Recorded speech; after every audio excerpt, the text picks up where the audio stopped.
ఎందుకంటే మనము ఎన్ని సేవలు చేయగలము అంత రిలేషన్షిప్ పొందగలము. మనం సేవ చేయకుండా రిలేషన్ రమ్మని రాదు. ఎలా వస్తుంది? మనమే ఇప్పుడు కష్టపడితే ఫలితం వస్తుంది. నేను కష్టపడకుండా ఫలితం అందరికీ నాకు కావాలంటే ఎలాగా? That is wrong. కాబట్టి మనం మన్ననలు పొందాలన్నా, రిలేషన్షిప్ బిల్డప్ బాగా స్ట్రాంగ్ అవ్వాలన్నా కూడా ముందు మనం బాగుండాలి. మనం బాగుంటూ సేవ చేయాలి. సేవ ఎప్పుడు చేస్తావు, సేవ చేసిన తర్వాత కూడా కొంతమంది ఉంటారు ఎలాగంటే ఎదుటోళ్ళు తొక్కతా ఉంటారు. తప్పకూడదు. నీ రియల్ నీ సిచ్యువేషన్ ఎప్పుడు కొన్నా సరే తప్పకూడదు. వీలుంటే హెల్ప్ చేయి, లేకపోతే మూసుకొని. చాలా మంచిది. ఎందుకంటే నీకు ఏదన్నా చేయగలిగినప్పుడు అక్కడే స్టార్ట్ అవుతుంది నీ విషయం. నీకు ఎంత మంచి పేరు వచ్చినా కూడా లాస్ట్ గుణసన అవుతుంది. కాబట్టి నువ్వు సేవ చేయడం మొదట లక్షణం రిలేషన్షిప్. సేవ చేసిన తర్వాత ఫలితాన్ని ఆర్జించు. దాన్ని 10 మందికి పంచుతూ అదే చేసేది బ్రహ్మారెడ్డి సార్ అని నేను అనుకుంటాను.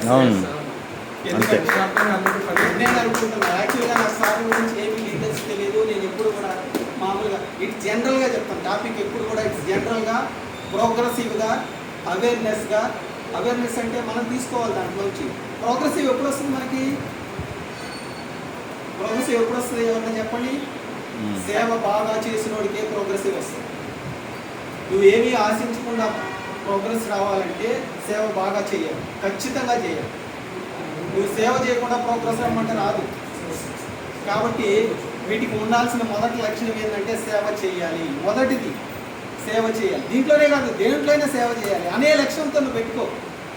ఇంతకుముందు చెప్పాను నేను ఏమని, కస్టమర్ ఇస్ ద గాడ్ అని. ఆ విధంగా నువ్వు ట్రీట్ చేయి. కస్టమర్ని ఎప్పుడు గాడ్గా ట్రీట్ చేయి. ఎదుటోడిని కూడా మంచి రిలేషన్తో స్టార్ట్ చేయి. ఎవడైనా సరే, ఈవెన్ ఫ్రెండ్ అయినా, ఇంకొకటైనా, విరోధైనా కూడా సరే, వాటిని పలకరించడా మంచిగా రిలేషన్ బిల్డప్ చేసుకో. రిలేషన్షిప్ ఎప్పుడైతే బిల్డప్ చేస్తుందో నిన్ను తన్నుకుంటా వస్తుంది మనీ కూడా, లక్ష్మి కూడా. కాబట్టి మన సంస్థ కూడా శ్రీ లక్ష్మీ నిలయం, అందులో మనం ఒక సభ్యులం. కాబట్టి మనం ఎంత కావాలో అది మీ నిర్ణయం, ఎంత తీసుకోవాలనేది కూడా మీ నిర్ణయం. ఆ విధంగా మనం చేసుకుంటూ ముందు సేవ చేయండి. సేవ అనే మార్గానికి మొదలు పెట్టు. దాని తర్వాత మిగతా అన్ని బిల్డప్స్. ఇంతకుముందు చెప్పేసాను already. Honest, smiling, next patiency, after that passion అనేది మనం హాబీగా మార్చుకోవాలి. ప్యాషన్ ఇది హాబీ, మనం ఎన్నుకున్నాం కాబట్టి ఇదే హాబీ. ప్యాషన్ అనేది మనకి హాబీ. దాని తర్వాత ప్రోగ్రెస్.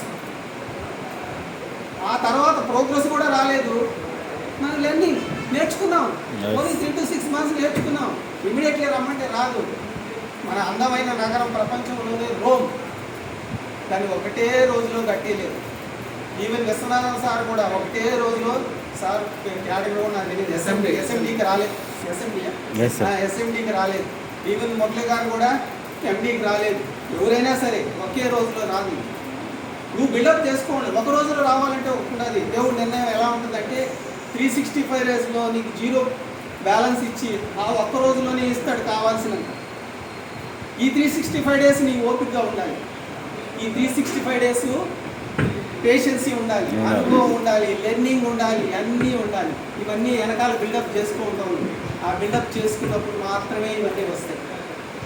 కాబట్టి ఓన్లీ జస్ట్ ఒక థాట్ ఉంది కాబట్టి ఆ థాట్ గురించి చెప్పాను. అంతకుమించి ఇంకేం లేదు. ఏది కావాలంటే సేవ కావాలి. సేవ అనేది కావాలి. ప్రతి వాడికి ఉపయోగపడుతుంది. మీకు